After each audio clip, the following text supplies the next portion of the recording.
critical thinking on current issues. This is Undercurrent.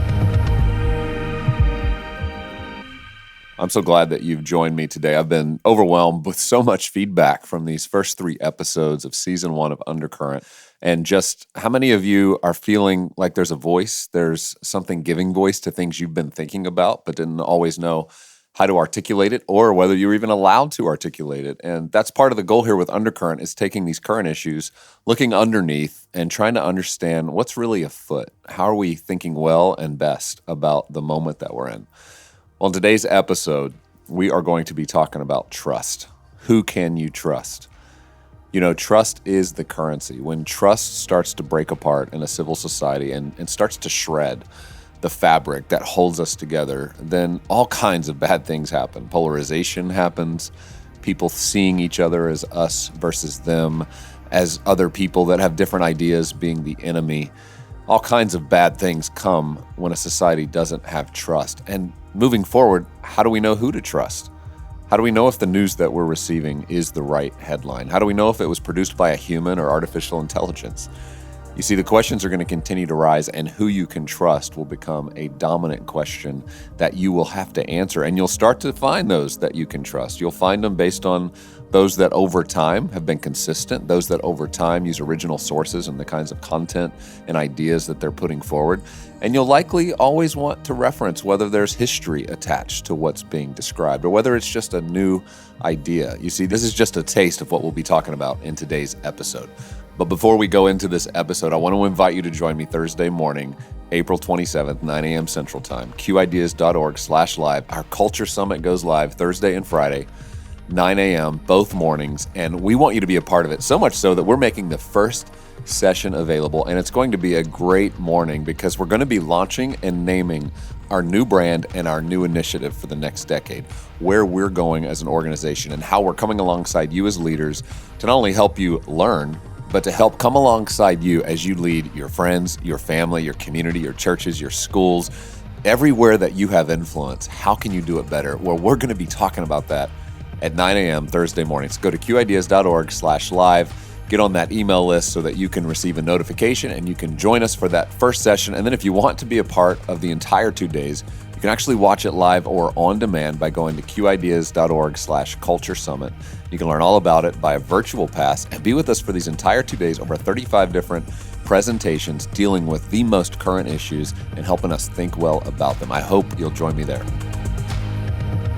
We've done this work for many, many years. We've tried to create space where experts can inform us and help us think well about so many topics. One of the key ways we do that is to be curious. It's to ask questions. But I find ourselves in this moment in our society at a place where asking questions is all of a sudden becoming a little more off limits. To push back on mainstream narratives, to have curiosity about certain questions that are going unanswered should be something that we celebrate. And yet in this moment, it seems like it's something to decry or it's something to be put down. And I know I'm not alone in thinking this, because as we look at the data, we understand that many Americans are feeling the same way, not to mention many around the world. One of the sources I like to look at every year is this barometer of trust that the Edelman Group puts out. The 2022 Edelman Barometer of Trust. It's their report that helps us understand how much are citizens trusting other people and where do they go for information. Says to us that most people are not trusting media. They're not trusting government. In fact, the people they trust the most are business leaders and nonprofit leaders, people that they believe have more of their interest in mind. That's tragic. It's tragic that we're at this place where trust is being lost. In addition to this, 76% of people, now this is around the globe, believe they worry, and this is their statement, they worry that false information or fake news is being used as a weapon. I mean, get that. Everyday people think that news and information is being used as a weapon. That means it's being used in a way to harm them. So this is the state of information. Some call it information warfare, propaganda. These types of subject matter are things that we must discuss. And I believe for the Christian community, we need to delve into this. I think for too long, it feels like our head sometimes is in the sand. We'd rather not engage some of these things, or it's talked about as being political and we want to avoid politics. This isn't political. This is about being human. This is about conversation. This is about learning. This is about the development of the human mind. It's about the ability to ask questions around areas that could be dehumanizing, something that the church has so much to say about. Our theology has so much to say about. Scripture has so much to say about. And so we want to, through these episodes of Undercurrent, to start to get underneath current issues. So you're going to see a current issue presented. Maybe it's the headline that's being used. It's the way in which it's being talked about. It's become quite a conversation in the public. But we want to go underneath it. We want to help think through it. Like, what's happening beneath it? What's the history here? What's the best way that we can think about it? What are some other perspectives that help inform us and give us a better view of how we ought to approach this topic? You see, the other thing that this Edelman report revealed was that 67% of people believe that we're being lied to by societal leaders, that journalists are lying to us, that reporters are lying to us, that our country's government leaders are lying to us, even that business leaders are lying to us. 6 out of 10 people believe that's what's happening. So we're at a crossroads, an epic moment where distrust is at an all-time high. We don't know who to trust. We don't know where to go for conversation. And many of you are trying to find sources. You're just seeking out anybody who's having conversation, long-form conversations, places to listen. I encourage you to do that. You see, we've gotten so used to, in our culture, these short sound bites, these quips that just try to tell us how to think or what to think. But there's not a lot of discourse. And we're even seeing in media now, even in podcasting, we're seeing in so many spaces, longer form conversations that allow ideas to be played out, that allow them to be challenged, that allow us to think about something a little longer than just being told what to think, actually encourages the public. It encourages all of us to form opinions. And that's what I want to talk about. Neil Postman, who's been somebody that I've enjoyed reading and somebody that I think has offered such a unique perspective over the last 50 years on how we think about media, how we think about the way it's forming our minds, the way it, in some ways, is making us dumber. He addresses the importance of us asking questions. Here's one of his quotes that I love. "No one, I assume, would deny that all the knowledge we have is a result of our asking questions. Indeed, that question asking is the most significant intellectual tool human beings have. Is it not curious, then, that the most significant intellectual skill available to human beings is not taught in school?" Think about it. Neil Postman here is exposing the problem. Many of us have grown up, and our children are growing up in schools that aren't helping our children learn how to ask questions, to critically think. And when we don't know how to ask questions, we're much more susceptible to being just told what to think or being told what the correct answer is without giving much thought to it. He goes on to say this: "Society will be improved by citizens of a critical mind, and that the best way for citizens to protect their liberty is for them to be encouraged to be skeptical, to be suspicious of authority, and to be prepared and unafraid to resist propaganda." Now, I know when you hear words like this, like propaganda, it can sound a little bit like scaremongering or we're fearful. But I think what we're understanding about current levels of trust, how much people feel they're being lied to, is that this is the moment we're in. Our ability to discern, our ability to ask good questions, our ability to think is going to be absolutely critical for us to understand what is true and what is false, how to lead, what makes sense, how do we make sense of the activities and information that's coming at us from all directions. And so I want you to better understand how I'm thinking about it and how, as we go through this series, I'll be trying to entertain some of these topics and subjects.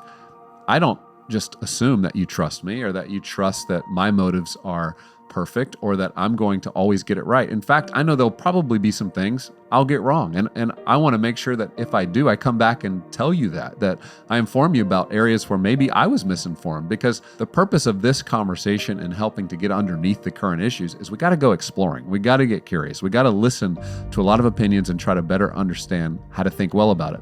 But the way in which I believe thinking takes place, and the best way that we, especially as Christians, can be processing information is first this: we start by asking questions.